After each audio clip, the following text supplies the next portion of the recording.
फक्त गणेशच्या बुलेटचा आवाज येतोय, बाकी कोणाचाच नाही येत.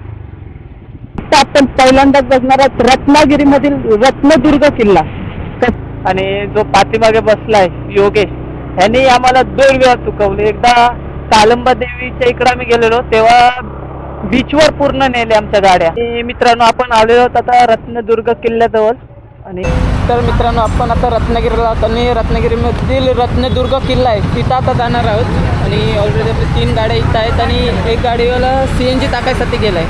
आणि आपण आता ह्या ठिकाणावर थांबलो आहोत आणि आता बघूया की रत्नदुर्ग किल्ल्यावर जाऊन आपल्याला काय काय बघायला भेटतं आणि किती टाईम लागतो तो सुद्धा बघूया.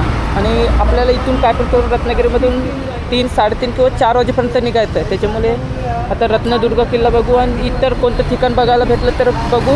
आणि आपला जो मुंबईचा प्रवास आहे तो आपण कंटिन्यू करू. चला आता आपण रत्नदुर्ग किल्ल्याकडे जाऊया. तर मित्रांनो, आता आपण रत्नदुर्ग किल्ल्याकडे जात आहोत आणि तिकडं काय बघायला भेटतं नेमकं ते सुद्धा आपण बघणार आहोत. जो CNG तर आता आपण पहिल्यांदाच बघणार आहोत रत्नागिरीमधील रत्नदुर्ग किल्ला. कसा आहे काय बघितलंय नाही, कधी इकडचा प्रवास झालाय नाही. आणि चला आता आपण रत्नदुर्ग किल्ल्याच्या जवळपास भेटूया. आणि मित्रांनो, रत्नदुर्ग किल्ला हा 1.5 किलोमीटर आहे. आणि मासालय म्हणजे मच्छी मार्केट असेल. मासालय म्हणजे मला पण नाही इथला तो अर्थ समजला, माझ्या अंदाजे मच्छी मार्केट असं वाटतोय. आणि तो पण 2 किलोमीटरवर आहे वाटतं, 1.5 पावणे 2. आणि जो आपला रत्नदुर्ग किल्ला आहे तो 1.5 किलोमीटरवर आहे.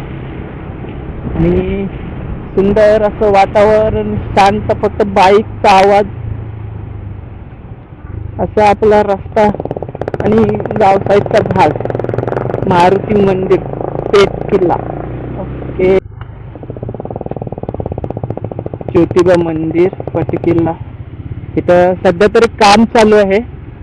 आणि हे बघा, जांभे दगड मोठ्या प्रमाणात आणलेत. आणि हा कोणतं मंदिर आहे, इथं मंदिर आहे, साम मंदिर, पोट किल्ला.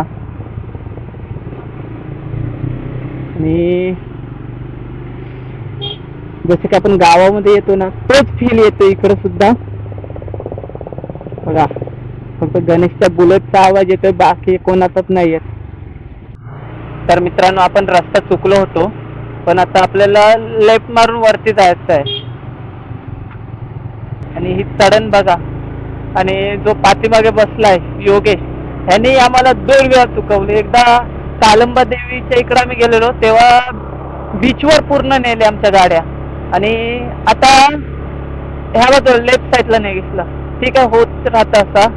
बघा, रत्नदुर्ग किल्ला 1.30 म्हणजे हे 1.5 किलोमीटर पण आता अंतर राहिलेलं आहे.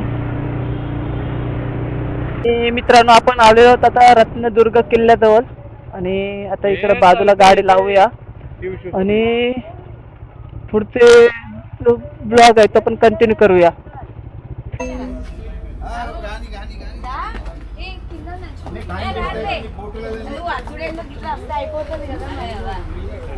आणि मित्रांनो, आता आपण रत्नदुर्ग किल्ल्यावर आलो आहोत आणि सर्वजण तिकडं पुढे गेले आहेत आणि आपण इकडं थांबलेलो आहोत. आणि तुम्हाला इकडून आहे ना समुद्रसुद्धा बघायला भेटतं. हा बघा, इकडनं समुद्र वगैरे दिसत असेल त्या बाजूला. आपण अजून तिकडं जाणार, तिकडं पण आपल्याला समुद्र बघायला भेटतं. आणि तिकडं नंतरला मंदिर आहे, भगवती मंदिर की काहीतरी नाव लिहिलेलं आहे, तिथं पण आपण जाणार आहोत.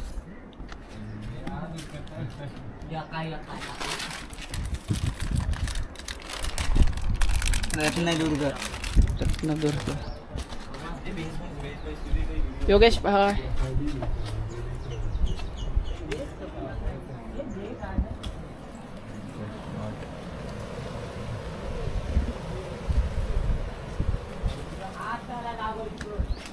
कुणाचा पहा.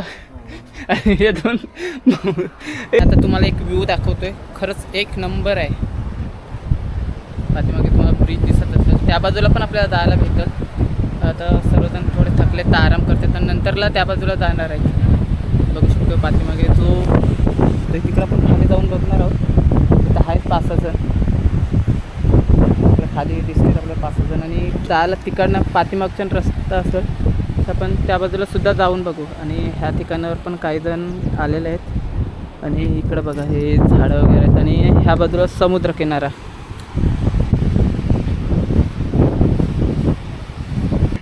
तर मित्रांनो आपण रत्नदुर्ग किल्ला बघितलेला आहे. आता भगवती मंदिर जो आतमध्ये आहे तो आपण बघणार आहोत. आता आपण त्या मंदिराच्या इकडं जाऊया.